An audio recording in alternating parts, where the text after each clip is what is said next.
அமிர்த வந்து விட்டேன். அந்த முந்தையில் கஞ்சி ஊறி இருக்கதே நாராயணா. எல்லாம் பகவானுடைய திருவிளையாடலோ. அதுக்கு இப்ப அந்த கஞ்சி இப்போ விதுரங்கிட்ட உள்ளரிசி கஞ்சி கொடுன்னு சொல்லி நான் கேட்டேன். ஆமா. இப்போ விதுரனும் கொடுக்க போறான். ஆமா. இப்போ இந்த இலைய கொண்டு அந்த புல்லரிசி கஞ்சை நான் வாங்கி குடிக்கணும். ஆனா இடமான சாதமா இருந்தா போட்டத்துல நிக்கும். ஆமா. ஆனால் கஞ்சின்றது ஒரு திரவம். ஆமா. எந்த பக்கம் பள்ளமா இருக்குமோ அந்த பள்ளத்தை நோக்கி ஓடிடும். போய்விடும். அப்படி நான் இந்த இப்படி இரண்டு புறம் பிடித்து அந்த கஞ்சியை வாங்கினால் அடுத்து இருக்கிற ரெண்டு பக்கம் வரும். அப்போ இந்த பகவானாகப்பட்டவர் விதுரன் கொடுக்கக்கூடிய கஞ்சை தனது கையால் வாங்கும் போது அந்த கஞ்சாகப்பட்டு புலரிசி கஞ்சாகப்பட்டது கீழே சென்று விடக்கூடாது என்பதற்காக தன்னையே அறியாமல் பகவானே அறியாமல் இந்த கீழே செல்வ கஞ்சியை தடுப்பதற்காக தன்னை அறியாமலே இரண்டு கரங்கள் தானா உருவாகிதான்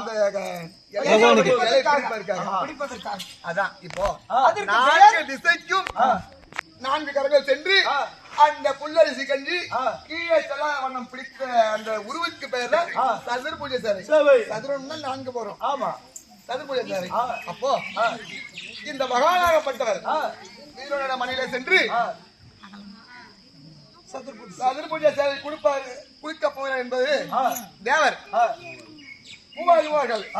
சித்தர்கள் செம்பிடுவர் அச்சசித்தி வாழகர் அனைவரும் இந்த வீரனோட மனையிலே ஈயாகவும் வண்டாகவும் எறும்பாகவும் கண்ணுக்கு தெரியாத சிறு சிறு கிருமிகளாகவும் அமர்ந்திருக்கிறாங்க. இந்த பகவான் விருதாழ்வார் வீட்டுக்கு சென்று சர்வ காட்சி கொடுக்க போகிறார்.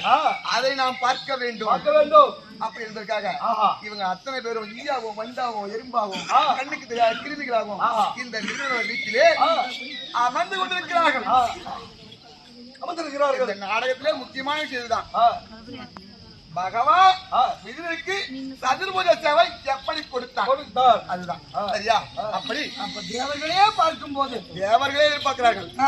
ஆனால் அந்த தேவர்களே காலங்காலமாக அங்கே வந்து அமர்ந்து கொண்டு சதுர்புஜை காட்சி காத்திருக்கிறார்கள் என்றால் இப்போது இந்த ஆத்திப்பட்டு நகரத்திலே இந்த சதுர்புஜை சேவையை பார்க்க வந்திருக்கிறீர்களே நீங்கள் எவ்வளவு கொடுத்து வைத்தவர்கள்? திரௌபதி அம்மன் திருவிழா இந்த திருவிழாவிலே 6வது உபயதாரராக இருக்கக்கூடியவர் கிருஷ்ண தூது விருந்தை வைத்து இந்த சதுர் பூஜையை உங்களுக்கு கிடைக்குதுன்னு சொன்னா நீங்கள் எவ்வளவு பாக்கியசாலிகள்.